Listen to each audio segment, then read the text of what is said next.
Hello, and welcome back to Sakhisizwe. We're covering different health topics, but today Sakhisizwe is recognizing April as Autism Awareness Month. Autism Spectrum Disorder, ASD, is a developmental disorder that affects people's ability to communicate and interact in a variety of ways.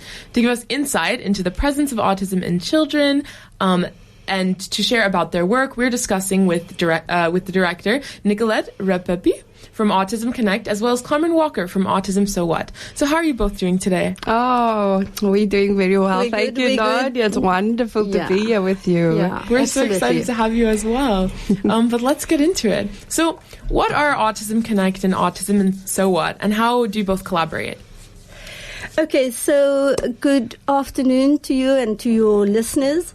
Autism Connect is an early learning center, and we work with young autistic children, typically from the age of 3 years old up until 18. That's the early learning center. So from 18, they move onwards to a skill center, which is also part of the Autism Connect group. Mm-hmm. Yeah. And we predominantly work with autistic children. We offer a structured learning program for autistic children. Oh, yeah, so and it's a registered non-profit organization. People always ask me, is it a school? Are you know, we are affiliated with government, so there's a lot of layers to it. Yeah. Mm-hmm, mm-hmm.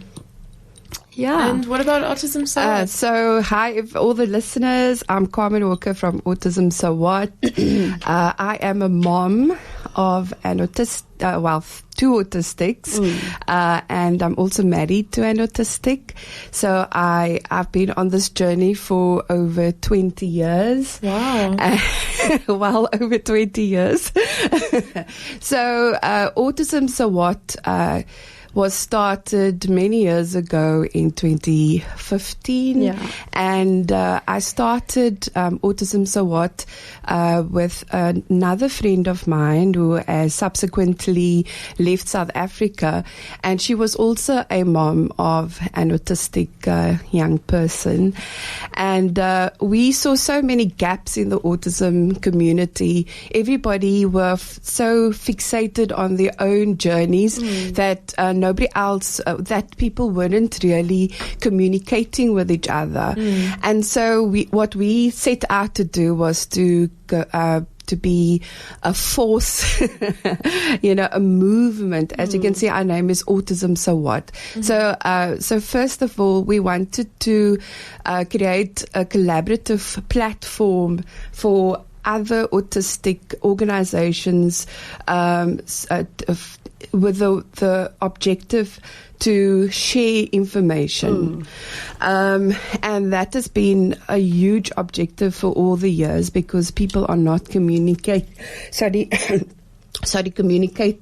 relevant information with the autism community, or things and you hold it to yourself. You don't have some sort of stage to share that. And so Autism So What, over the years, we've tried to create those stages where autistics, adult autistics, young children, autistic children, and other autistic centers and organizations can come together and really share and learn from one another.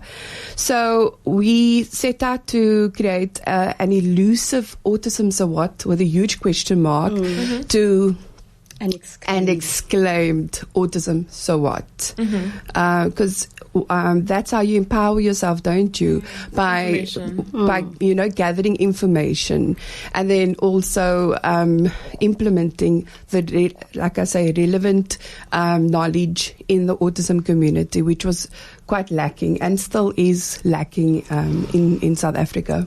Wow, it's so important. So if I can just come in there, what I omitted to say, I'm also a mom of an autistic, and that's how Tyler is now 19 years old. So Carmen and I know each other for a very long time, and we were dubbed already as the warrior moms, because it is what it is. We are very passionate about what we do and the work that we do.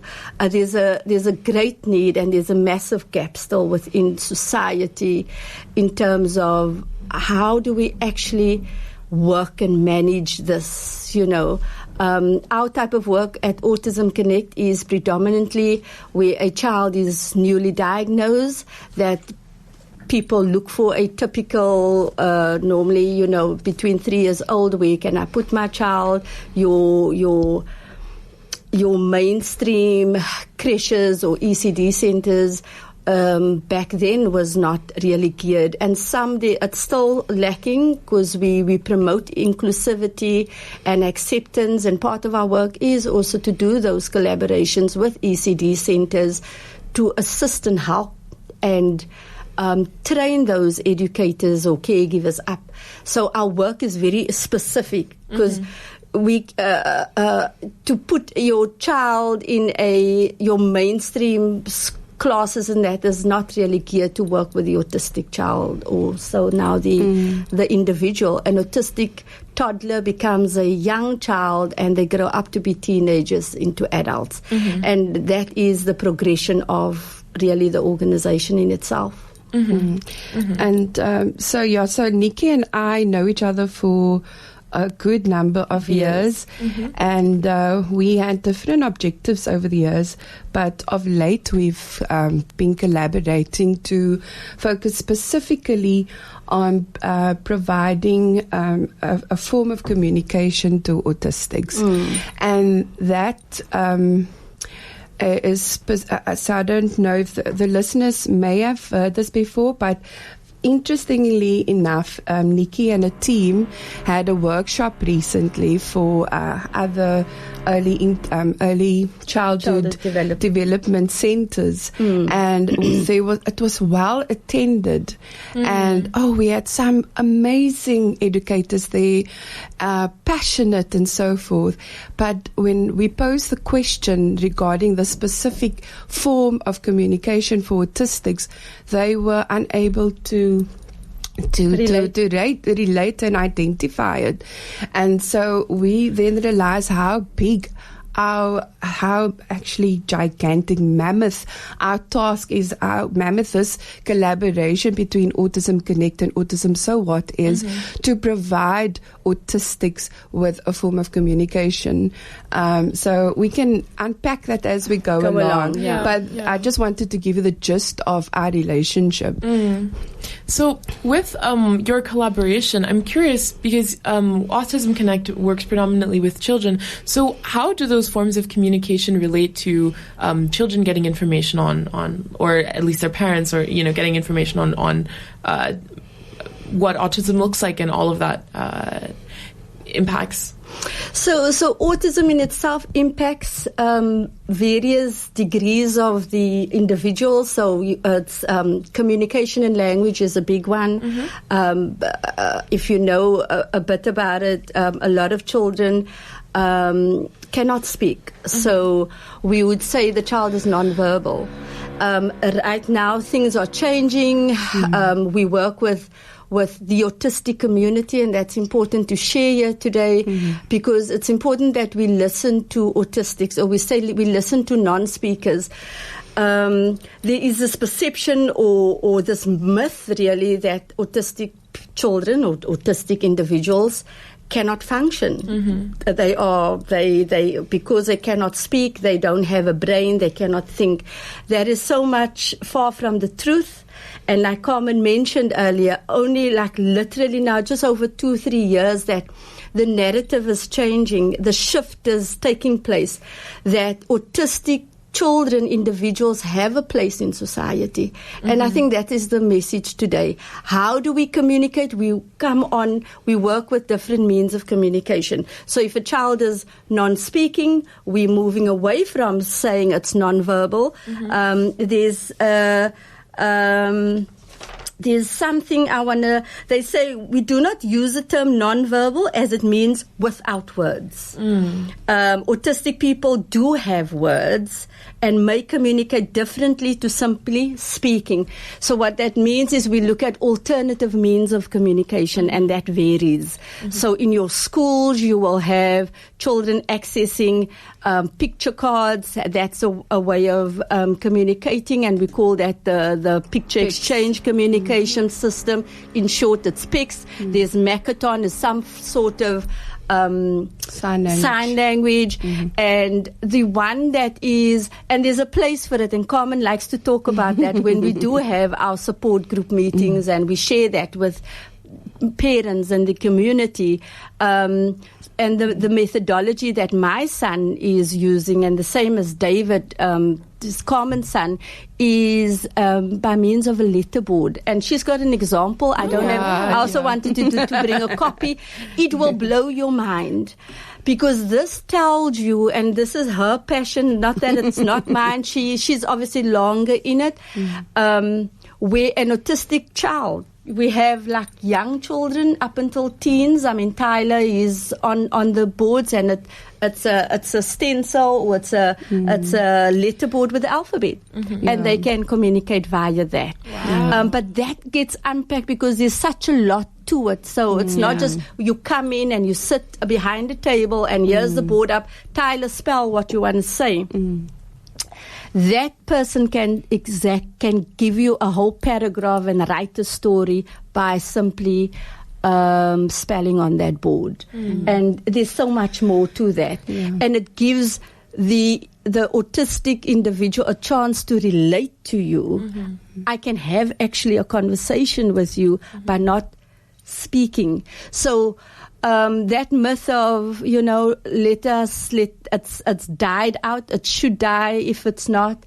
My job, and I'm very passionate about that, is we are here to be aware, and that's why April is Autism Awareness and Acceptance Month, and accept everyone within society, because we all have a place. Yeah. So I always come from the perspective of a mom, because I've had so many decades. I've got 2 decades of that now. I do have the hat of an educator as well. But if I had to look at the difficulties that my children faced over the years, most of them were based on communication. So my daughter lost the speech at the age of 2 and then regained her speech shortly thereafter.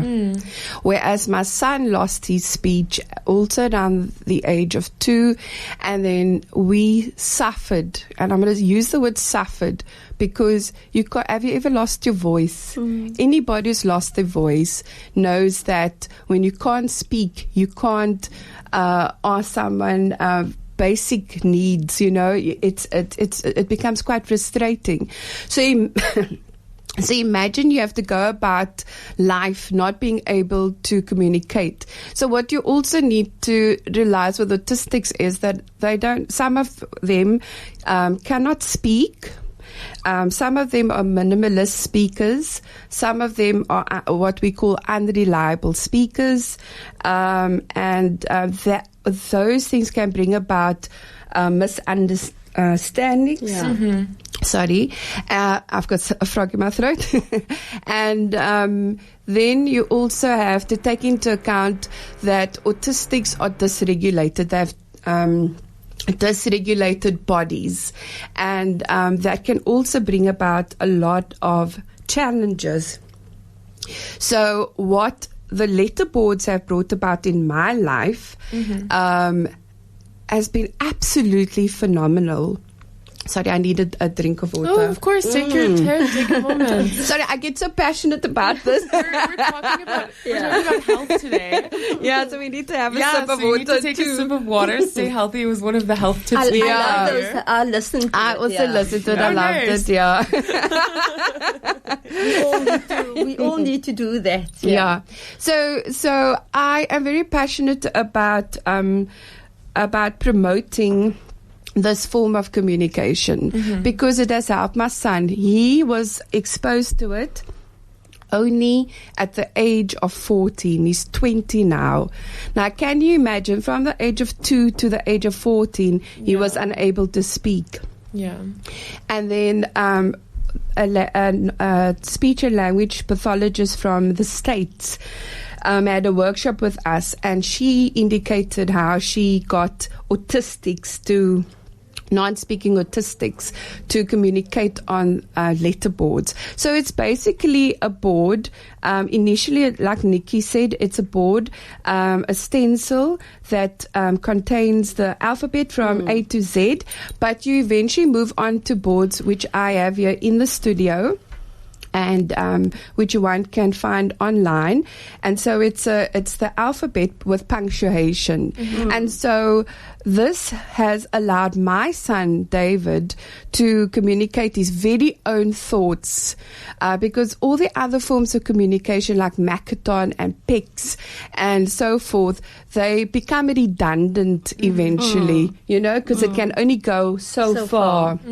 Whereas with the letterboard, you have infinite possibilities. Yes. And so my son, if you look at him, you would think that he may not have cognition because, you know, David has idiosyncrasies that people perceive as maybe not so intelligent, and unfortunately, this is what he has to face on a daily basis with people that do not understand.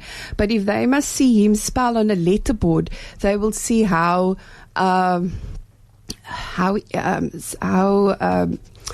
well worded, spoken he is. And so I'll give you an example. Once he had to write a birthday a wish for my brother, and he used these words, and it was so touching. He says, "May the altruistic God bless you wondrously." And if I didn't see the word altruistic before, I wouldn't have it. But in conclusion of this, I would like to say that David is also registered online with Harvard University. And he's currently doing a course on the history of Christianity, for example. So he's very passionate about history and theology and mathematics. I wouldn't have been able to know this had he not been able to communicate this with us. Wow. So So in closing, we know that communication is a basic human right. The reality is that some of us and our children don't have access to it. In the space of autism, working in this environment, like Carmen said, you know, the PEC system, the Makaton, it does have a place. But I think this has just really given us it's just opened up our perspective. Thank you so much for sharing about this method of communication. It's something that I'm unfamiliar with, and so now I'm going to definitely look into just, you know, how it works and everything. Yes. But in closing, I have two questions. First of all, can you just tell people how they can get involved with the April 27th event? And then second of all, how can people get involved in general? What are your contacts, you know, etc.? Thank you for that you bring up the event. So each year we do something for, you know, in the recognition of Autism Month. So we have an amazing color run happening on the 27th, which is this coming Saturday. And for those that doesn't know where we are, we're out in the heart of Mitchell's Plain, just outside of Mitchell's Plain in Strandfontein. We've got a Facebook page, Autism Connect MP. Just search and you'll get all the information on there. And it's only 35 Rand. And it's going to be, it's like a community event. It's for everyone to get involved. We're going to have some refreshments on sale. And it's also just a means of, you know, just raising some much needed funds. Like, you know, organizations do that. But it's not just the focus on that. It's about, you know, in the recognition of Autism Month, we've got parents, we've got community members, and the color run is going to be so amazing. We do it annually with our learners at our center, and they simply enjoy it. Autism Connect we have a website, and all our details are on there, www.autismconnect.org.za. My contact details is 079-226-0063 or 065-943-5025. We're available on WhatsApp. And if people just want to find out to access inquiries on enrollment or how does it work, how does your learning program work, all the information is on there. Beautiful. Yeah. Thank you so much. Thank you. And we out in Strandfontein. Yeah. What I'd like to add is that, as we have mentioned before, Nikki and I collaborate, and so we will be hosting more workshops on spelling to communicate, letterboard communication, and if parents would like to know more about that, they can either check Nikki's contact details or mine on Autism Sawat on Facebook. We would love to be able to share this information with as many in the autism community as possible. Thank you very much. Thank you both very you. much. I learned so much. I'm so glad that we got to have you on the show. I'm sure our audience as well learned a lot from this. Yes. And we wish you much luck with your event. We hope that many people show up. And again, you are tuned into Sakhisizwe, Building the Nation, Building Nasi. We are going into the 2:00 news, and then after that we will have... that actually concludes today's edition of Sakhisizwe Building the Nation. So next up is the 2:00 news with Mitchum George. Followed by that we have Backchat, and then at 4 Everyday People. So thank you very much for tuning in. Sounds taking us out is the sounds by PJ Morton featuring Suzanne Carroll, called Good Morning, coming your way. Awesome. Thank you. Good morning.